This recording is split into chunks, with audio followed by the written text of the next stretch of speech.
Okay, today in this video, I'm going to be talking about my own very first technology and AI startup idea. My very own first startup idea, period, was for a legal technology and AI consulting business. I'm going to take you through that journey and how it ended up failing. But it went pretty far. It was my first startup ever. And I did it with my best friend too, which really helped out in the early days. But in the towards the end, near the failure, came back to bite me and hold me back a little bit. I'll get into that later. But first, I want to take you through the idea, the conceptualization, and the opportunity there in this business idea. So first, the company name is Legal Technology and AI Consulting. The management team consisted solely of me and my best friend.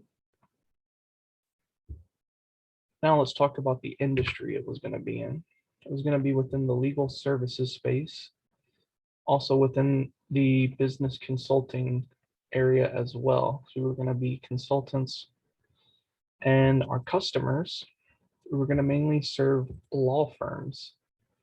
So law firms were going to be our main customer segments. My business partner, who also happens to be my best friend, and I would operate as consultants for the legal industry, mainly serving law firms of various sizes, small boutique firms, medium-sized firms, and large firms staffed with hundreds of attorneys. These types of firms were going to be our customers. Other types of firms that could have been targeted include the American Top 100 and Top 200 law firms. These are the law firms in America, the largest law firms in America in terms of revenue generated. I have more links in the description below. After the video, you can check them out for further investigation for yourself. Next, let's discuss the company concepts and services, as well as a product we were going to offer. The legal technology and AI consulting business idea was conceived of and started in Gainesville, Florida in the fall of 2021, but I have since stopped working on the idea for reasons I'll explain shortly. The company was to exist to serve two needs of our law firm clients in the legal industry. The first is to educate and inform through educational material, notes and video tutorials on the best use of apps and other technology to maximize collaboration between lawyers to achieve their goals. The second and more lofty goal is to be the primary consulting firm for guiding small and medium scale law firms on the best applications of certain ML, so machine learning, NLP, natural language processing, and RL, reinforcement learning algorithms for their various repetitive or boring tasks that need to and should be automated.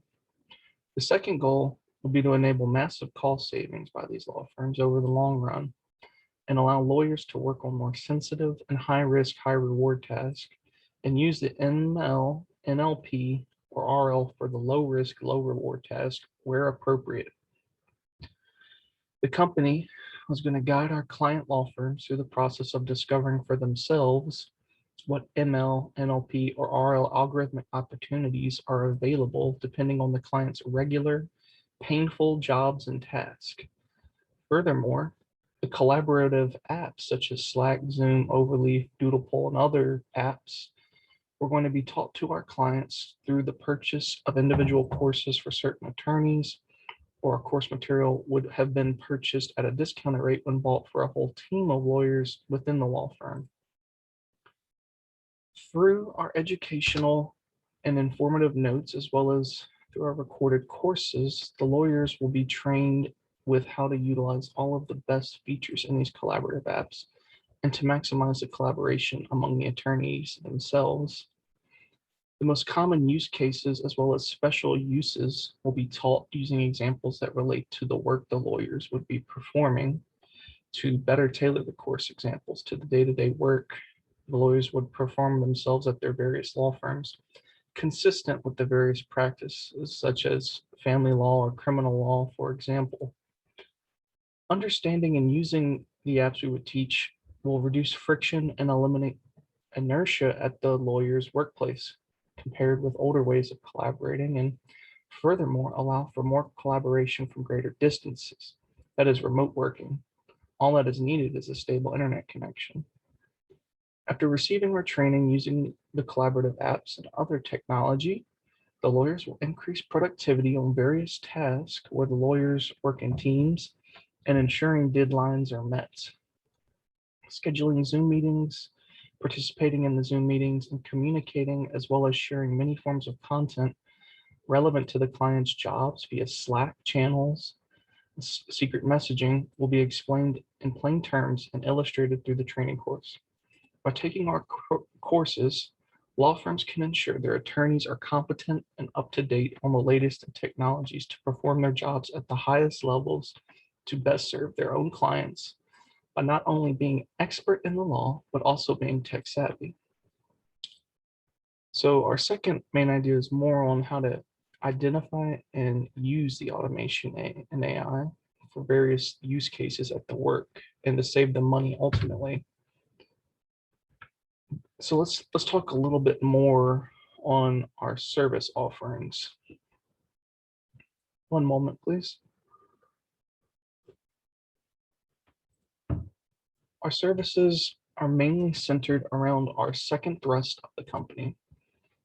As a list of client partnerships grows, we were going to assist them by first identifying the painful jobs or tedious jobs most ripe for applications of ML, NLP, or RL, and present them with the most currently available AI solutions. Then we would discuss with them as well as rank the task from lowest value to most essential, that is highest value.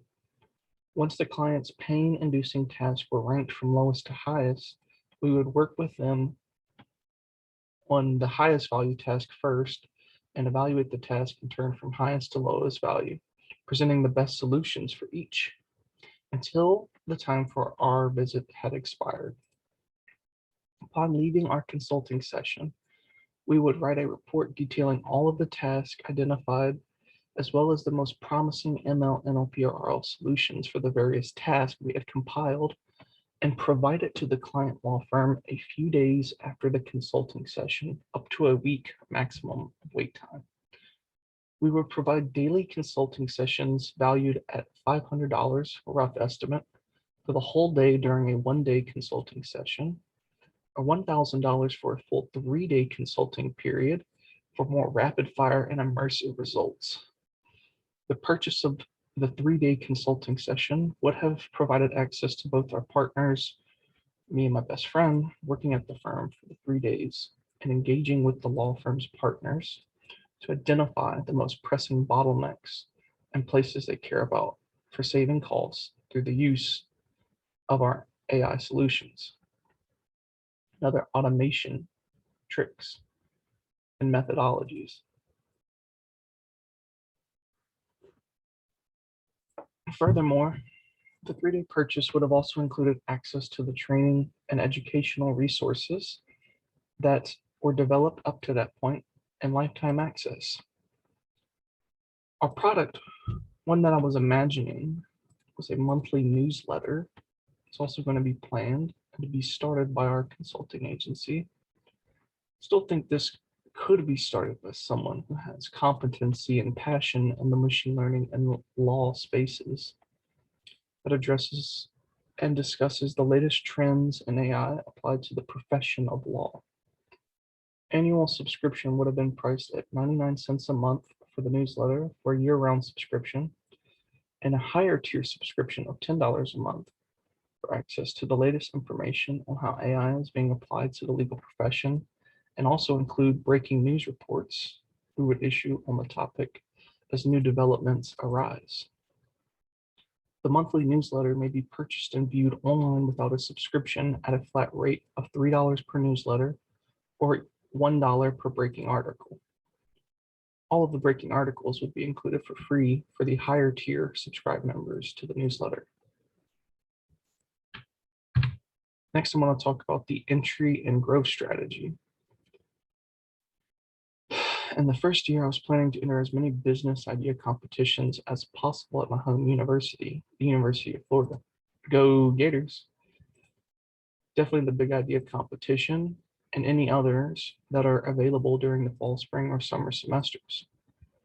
Not only would these competitions be valuable for securing funds, they also would allow my business partner and I to develop as business professionals, as well as refine our business plan from the expert opinions and feedback of the judges who themselves operate successful businesses most of the time. Also, it would have allowed for our company to develop as a leader in this niche market and construct for ourselves a solid reputation. By year two, I was planning to have several law firm clients within Gainesville doing some pro bono work for these few clients to develop our ideas, our business model, and still compete in business competitions.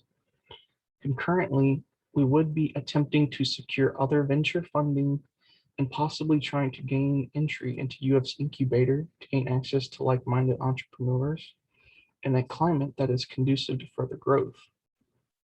By year three, the newsletter would have been fully operational. Sales should have already been underway from year two on the educational materials, and some paid consulting work with local law firms would have been completed at a low rate. By year three, I would have begun a regular schedule and have law firms booked weekly for appointment to develop the working relationships with these law firms across North Central Florida and North Florida, from Orlando all the way to Jacksonville. By around year four, year five, at the end of this thought experiment, to conclude my future vision, I would have liked to be known by or have spoken with all of the top 100 law firms within Florida by revenue, and have most law firms bought into either the educational training courses tailored to the legal profession and our newsletter, which is meant for forward-looking law firms applying ML, NLP, or RL to their diverse workloads. From years 3 to 5, we would be working to establish ourselves as the premier legal technology consultants in Florida, supplying the best ML, NLP, and RL to law firms across the state. As we grow, we may have expanded to select clients from other states such as Virginia and Pennsylvania, to name a few states. Next, I want to talk about some other parts of the business plan we never reached as a startup because it had failed before that point, and there was no point in working out those other parts or components of the business plan. So I did a little bit of market analysis, but not extensive research into the market research. We did some competitor analysis, but did not do a good job of finding our real competition. One thing that's important to do is to look at fellow startups as well as established businesses. One competitor we should have found, or former competitor, would have been Atrium, but by the time this idea, our startup idea, was conceived, Atrium had already failed and was out of the market. Also, we never reached a stage of determining economics of the business or figuring out the company financials. We never got that far because we never sold anything. Why I ended up stopping. So my best friend and I developed this idea over several months, and eventually he went from having a boyfriend-girlfriend relationship to being in a serious romantic relationship where they eventually moved in together, and that took up most of his time. So in the early days, we both did equal amounts of work and had good success. And over time, I ended up having to do most of the research and writing and progress the business on my own, which was unsustainable because I have my own research and studies I'm doing. So eventually, the following happened, and is the real reason why I stopped working on this business. Became active in the local entrepreneurial community and started attending like Innovation Hour and other events. And from a trusted advisor, I came to realize how hard it would have been to scale such a consulting business. It just is a matter of man hours, and it's so hard to pull something like this off. But in a future video, let me discuss what I'll be covering next in the future videos. I've heard of, I'll also give another um, video covering a startup failure from a researcher's perspective on where he developed an interesting product, but also because of interpersonal relationships that it ruined the success of his business despite a solid product that was going to be sold. Then I'll come back in a separate video that I'll cover Atrium's failure in my 8th video, which is also operating in the same legal technology consulting business as I have introduced in this video. Don't forget to hit that like and subscribe button. Thank you and have a blessed day. Looking forward to many more subscribers on an American Professor's YouTube channel. Bye-bye.